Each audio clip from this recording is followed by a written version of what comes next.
क्या हम जो मेजरमेंट लिए हैं क्या उससे ही कटिंग होती है? नहीं, उससे कटिंग नहीं होती है। उसमें कुछ और कैलकुलेशंस करने होते हैं जिसकी ट्रिक्स हम लोग अभी सीखेंगे।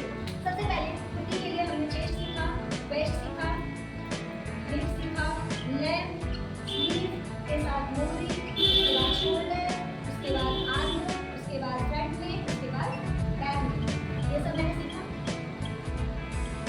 ठीक है, अब जितना चेस्ट आता है उसमें करते हैं ऐड 2, उसके बाद करते हैं डिवाइडेड बाय 4 और जो आंसर आता है वो है हमारा मेजरमेंट एक्चुअल जिससे हम लोग करेंगे कटिंग। अब सीखते हैं 2 और 4 क्यों आता है। चेस्ट का मेजरमेंट आपका कितना आ रहा है? 43 आ रहा है, तो हमने कितनी लेंथ भर दिया 43। ठीक है, 43 प्लस 2 45, 45 को डिवाइड करेंगे 4 से तो कितना आएगा? हम लोग देख लेते कैसे करते हैं। देखिए कितना आ रहा था 45, करेक्ट है, तो 45 तक हम लोग गए। ये देखिए इस तरीके से 45 तक गए। मैं ऐसा कैलकुलेशन बता रही हूँ जिसका मैथ्स बहुत वीक है मेरा, ठीक है जिसका मैथ्स मतलब ऐसा नहीं है। अब लोगों को लगेगा कि नहीं बच्चे पढ़ाई करेंगे मैथ्स करेंगे तभी हम स्टिचिंग सीख पाएंगे, ऐसा कुछ नहीं है। इंची टेप को 45 दिख रहा है, 45 तक इंची टेप किस तरह से फोल्ड किए, कितना आया?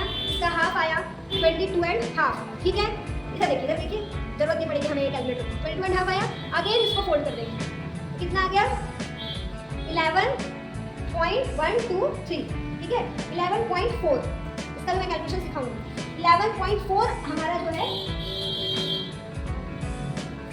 पहले कैलकुलेशन समझ लीजिए, उसके बाद मैं आपको समझाऊंगी कि कैसे क्यों लेते हैं। अभी आते हैं वेस्ट, तो again dash plus 2 divided by 4 is equal to dash. Hip के लिए सेम फॉर्मूला अपनाते हैं। ठीक है, लेंथ के लिए क्या करते हैं? हम लोग का जितना भी लेंथ है उसमें करते हैं प्लस 2, आंसर आ जाएगा। ठीक है, उसके बाद स्लीव के लिए करते हैं प्लस 2 और आंसर आ जाएगा। ठीक है, यहाँ पे मोहरी के लिए क्या करेंगे? जो भी मोहरी है उसको, जो मोहरी है उसका करेंगे डिवाइडेड बाय 2, प्लस 2 माइनस 2 क्या कैसे करते हैं वो सब कैलकुलेशन में बताऊंगी। ठीक है, खाली आप समझ गए। ठीक है, शोल्डर के लिए करते हैं डिवाइडेड बाय 2, आंसर आ जाएगा। ओके, उसके बाद है आर्महोल, आर्महोल के लिए भी करते हैं डिवाइडेड बाय 2। उसके बाद है front neck as it is उतारते हैं, back neck as it is उतारते हैं, इसका कोई कैलकुलेशन नहीं करते हैं। ठीक है, ये है बेसिक कैलकुलेशन। अब इसका ट्रिक समझिएगा, प्लस 2 क्यों रखते हैं? For looseness. जो भी बॉडी मेजरमेंट हम लिए हैं, हमारा बॉडी तो ऐसा डमी जैसा तो है नहीं कि इधर से पार्ट खोले इधर से पार्ट खोले घुसा दिए, नहीं है, हमको प्रॉपर ऊपर से फिटिंग डालनी पड़ती है बॉडी की। तो इसीलिए हम लोग प्लस 2 करते हैं फॉर लूजनेस। अगर प्लस 2 नहीं करेंगे, जो मेजरमेंट है उस पर बना देंगे तो बॉडी में बैठेगा नहीं, बड़ा दिक्कत होगा, क्योंकि ऊपर से डाल रहे हैं ना कुर्ती, आगे से कुछ कट नहीं है, ओपन नहीं है, तो वो बहुत दिक्कत होता है। तो इसीलिए हम लोग प्लस 2 करते हैं। ठीक है, अब डिवाइडेड बाई 4 क्यों करते हैं? क्योंकि ये है आपका कुर्ती,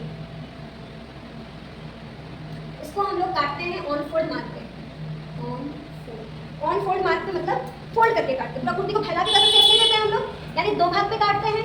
तो एक भाग, 2 भाग, 3 भाग और 4 भाग, तो 4 हुआ ना, इसीलिए डिवाइडेड बाई 4 करते हैं। क्लियर हो गया? ठीक।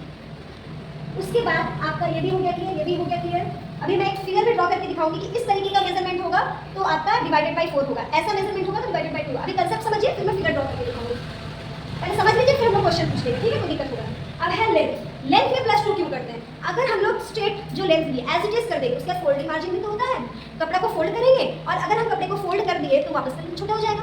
तो इसीलिए जितना जो भी आपका मेजरमेंट है वो मेजरमेंट को ऐड करके हम लोग मार्किंग करते हैं कपड़े पे। ठीक, स्टैंडर्ड मेजरमेंट के अकॉर्डिंग प्लस 2 होता है, लेकिन लॉजिक कपड़े के साथ जाता है। हो सकता है कि हमको कपड़े में एक बॉर्डर ऐड करना है, तो हम फिर एज इट इज लेंथ मिलेंगे क्योंकि 2 इंच का बॉर्डर ऐड करने वाले हैं, है ना। तो लेंथ जो है वो डिपेंड करता है डिजाइनिंग पे। ओके, अब आते हैं हम लोग स्लीव पे। स्लीव पे अगेन यहाँ से यहाँ जो भी मेजरमेंट है, अगर हम फोल्डिंग मार्जिन नहीं रखेंगे तो छोटा हो जाएगा, इसलिए हम प्लस 2 करते हैं। ठीक है, अब आते हैं मोहरी पे। मोहरी पे क्या होता है कि हम लोग बोल देते हैं ना, अगेन जब हम लोग बाजू को ड्रॉ करते हैं,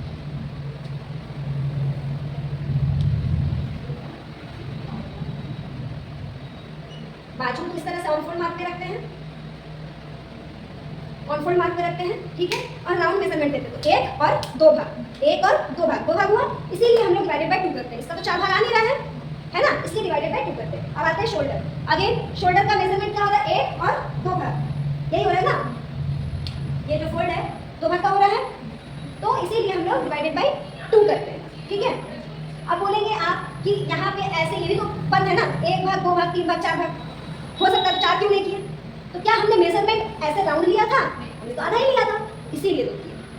समझ में आया? क्लियर हुआ यहाँ पे कंसेप्ट? अब आते हैं आर्म होल पे। तो आर्म होल अगेन 1 भाग और 2 भाग हुआ, ये तो आधा ले रहे हैं ना, इधर का आधा ना, 1 भाग और 2 भाग हुआ, इसीलिए डिवाइडेड बाई 2 करते हैं। ठीक, और फ्रंट नेक बैक नेक तो स्ट्रेट ले लेते हैं, तो इसलिए उसमें कोई ऐड नहीं करते। अब मैं आपको फिगर ड्रॉ करके दिखाती हूँ। देखिए, जब कभी भी पूरा राउंड लेंगे, ठीक है, जब कभी भी पूरा राउंड लेंगे, राउंड यहाँ से मतलब ऐसे राउंड लेंगे, ठीक है, राउंड का शेप में दिखाती हूँ कैसे लेंगे। अगर आप ऐसे राउंड ले रहे हैं तो डिवाइडेड बाई 4 कीजिएगा, ठीक है। हम दोनों तरीका समझा रहे हैं, जो पढ़े लिखे हैं उनके लिए भी और जो नहीं पढ़े लिखे हैं उनके लिए भी, ताकि उनको एक फिगर से, क्योंकि जो नहीं पढ़े लिखे उनको नंबरिंग नहीं पता, तो वो फिगर से समझ पाते हैं कि हमको किसमें 4 करना है और किसमें 2 करना है, ठीक है। तो अगर आप राउंड ऐसे लेंगे तो डिवाइडेड बाई 4 करेंगे। इसमें भी हमने ऐसे मेजरमेंट लिया था, इसमें भी हमने ऐसे मेजरमेंट लिया था। अब ऐसे स्ट्रेट मेजरमेंट लेंगे तो +2 करेंगे, ठीक है। स्लीव में भी हम लोग ऐसे मेजरमेंट लेते हैं तो +2 कर दिया, ठीक है। अब हम ऐसे ऐसे अगर मेजरमेंट लिए तो डिवाइडेड बाई 2 करेंगे, ठीक है। और अगर हम ऐसे मेजरमेंट लिए तो डिवाइडेड बाई 2 करेंगे, कि आगे कैसे ले रहे हैं ना, तो ले। अगर हम ऐसे ऐसे मेजरमेंट लिए, मतलब स्लैंट तिरछा मेजरमेंट लिए, तो कोई कैलकुलेशन नहीं करेंगे,